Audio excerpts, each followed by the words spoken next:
I've been listening to you for 2 years now, 2.5 years. And at that time, I was at a stage where I wanted to gather more knowledge and know what is out there that can help me.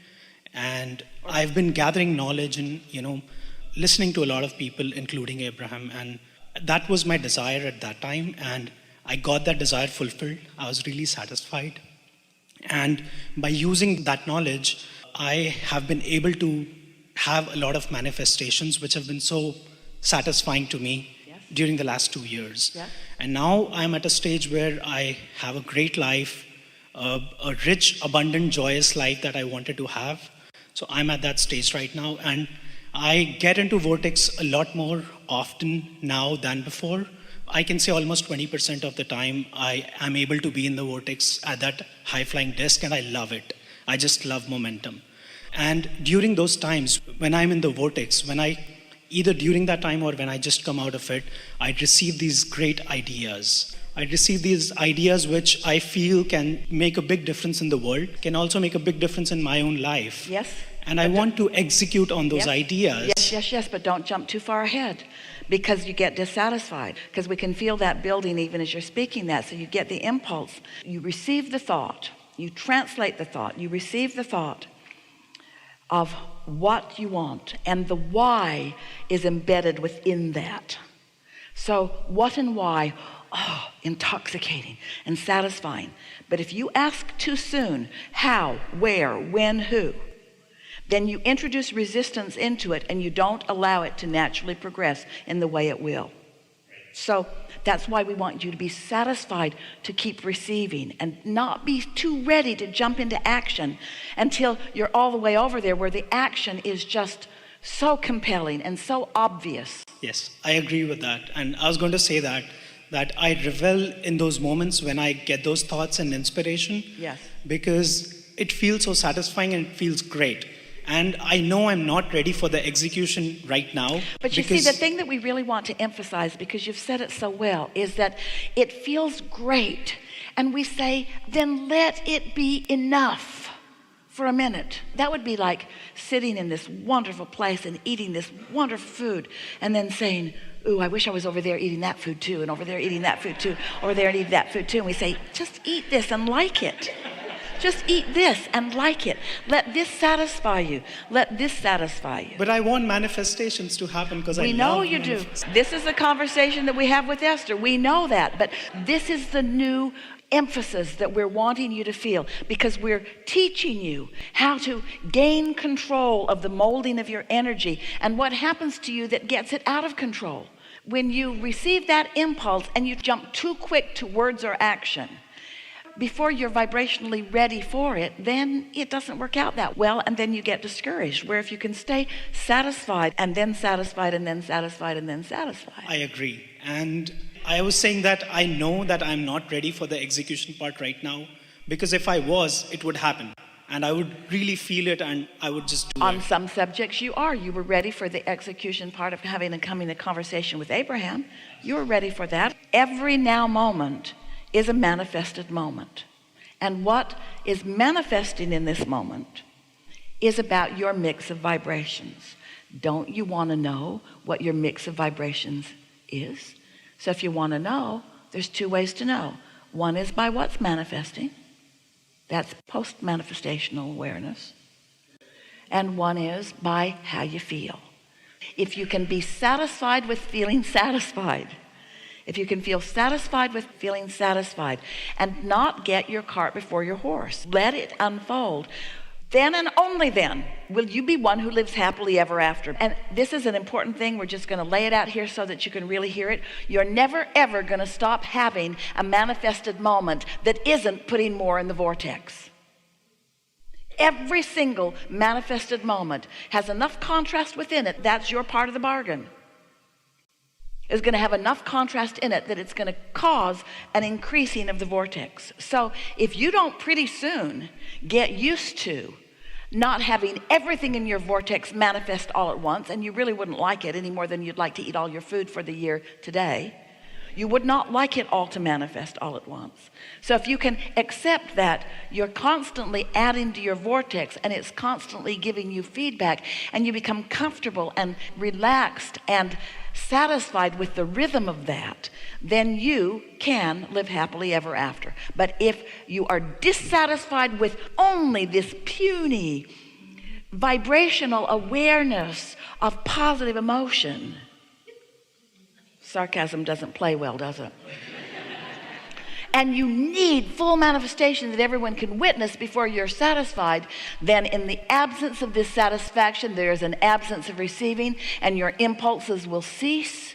And then you will be like most of the world. You will be relegated to walking over here into the manifested world and banging it out just like everybody else, and complaining about who's doing what to who and why that doesn't work, and it's your fault that I'm not satisfied, and it's your fault that I'm not satisfied, in your endless and futile need to control circumstances in order to produce positive emotion. Oh, that was so good. You have to be able to figure out how to produce positive emotion within yourself unconditionally. Otherwise, the conditions can't manifest. If you need them to manifest and they haven't yet, and you stand over here, and instead of being satisfied with the way you feel, instead you're looking and therefore evaluating and then foreseeing the absence of the manifestation, your awareness of its absence ceases the connection and ceases the progress, and relegates you to the unhappy experience of having to bang it out just like everybody else. Big things come by using the energy that creates worlds. There's a leverage in that. But even more important than the power of it, which is huge in what it produces, there's the joy in it of being in alignment with who you are. Thank you. Okay. I would like to have some soothing words to kind of lessen some resistance. Some words to, I'm out of breath. Wow. It's interesting that when you're feeling like this, there isn't any resistance to soothe. I know, right? And when you're feeling like there's resistance, words don't help that much. Okay, so then let's... But what you're helping us say, again, we've said it a few times, that you can't get there from there, that it's going to be okay. I know, no, it's so awesome. Sometimes it's important to just acknowledge you can't think your way out of it in some moment, and it's better to just not try so hard to work your way out of something if there's a lot of resistance already there. That's why we're encouraging you to just find that better feeling place and then see what happens from there. Now, we're happy to give you some soothing words. Someone asked the question earlier about a more guided meditation, and we were saying if you're really tuned in, tapped in, turned on, then speaking things that are in vibrational alignment with what you want helps you practice that vibration. And so it's a good time when you're feeling good to say words that reinforce that, because whatever it is you're practicing the most becomes the beliefs. A belief is just a thought you continue to think that becomes your strongest point of attraction. So what soothing words are you looking for? Okay, all right. Well, all right, I've been a diehard for probably 2.5 years. All right, so now we want you to witness her going from her high-flying place to a less high-flying place as right. she reactivates the things she needs to be soothed from. Then I'm gonna pivot, though. We're gonna pivot. So we're feeling great. We're going to pivot away from great. And then we're going to pivot back to not as great as we were before we pivoted back. Well, it's something I want to take with me, because when I'm flying high right now, and I want to continue to fly high. However, okay, I don't want to take with you. You're right. I'm going to meditate every day and then see what happens. I'm going to give myself the best possibility of my vibration raising. We're happy to talk you off the ledge. Oh no, yes too. But you're not on the ledge. No, I'm not. So you're going to have to go to the ledge before we can talk you off the ledge. I'm so excited. Oh, shoot. Okay. She can't even go to the ledge. I don't even want to. No, you're right. She can't even go to the ledge. She don't even remember what it was like over there. I know. Let's go have martinis. So the whole conversation is irrelevant, isn't it? No. Yes, and maybe. even more important, when you're on the ledge, trying to talk yourself off the ledge is equally undoable. Say that one more time. Ooh, that was so good. Y'all Say missed it. I did. Say it one more time. In the same way that it isn't easy for you to activate the problem from which you want soothing right now. It's equally difficult when you are on the ledge to all of a sudden find words that take you off of it. Don't ask for such quick and abrupt turnaround. What we're saying is let it be more like meditate and feel better today, and then meditate and then feel better. Not medicate, meditate. Meditate, then meditate and feel better tomorrow. Okay, so how about this?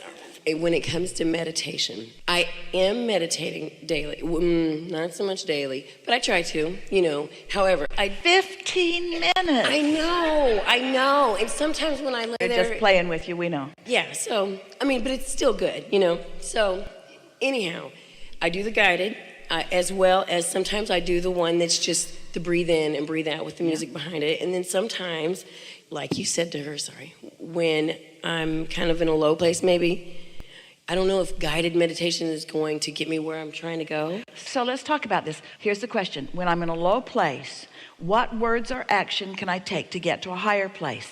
Hardly any, because when you're in a low place, whatever you say is just going to cement you there more. But I do look for words that feel better. I do that. When I'm in a low place, I do look for things to make me feel relief. And how does that go? It goes well. Then why are you asking us? Because I know I need to meditate still. Yeah, I know. I'm a challenge. So let's just get this over with. What is it? Okay. I don't even know. I just love you. Okay. I don't even have any questions. I just love you. And I'm here. I'm on the hot seat. And I'm not rubbing it in anyone's faces. I'm just super excited I'm here. Hi. So we've had the conversation, yes? Yes. So what is this conversation amplifying? You can't get there from there. Yeah. And so if you're in a low place, you can try to do the work. And yes, it's better to pivot and to try to feel better. And it may make some difference. But what's really going to make a difference is to sort of start the day over again tomorrow and start the day over again tomorrow. And before you know it, whatever this is that's bothering you will have changed its vibrational mix within you so much that it really will be a non-issue. Yeah, because really I love naps. I Enough? love naps. Yeah, that's good. A nap is much different than meditation. No, but I'm saying I do love naps. If I know that if I'm just in a funk, I'm gonna go take a nap. A nap or going to sleep will slow the momentum, but it won't change your propensity for attraction. Meditation will change your propensity for attraction, because meditation will change the vibration because you're alert and awake and you're making the vibrational shift consciously.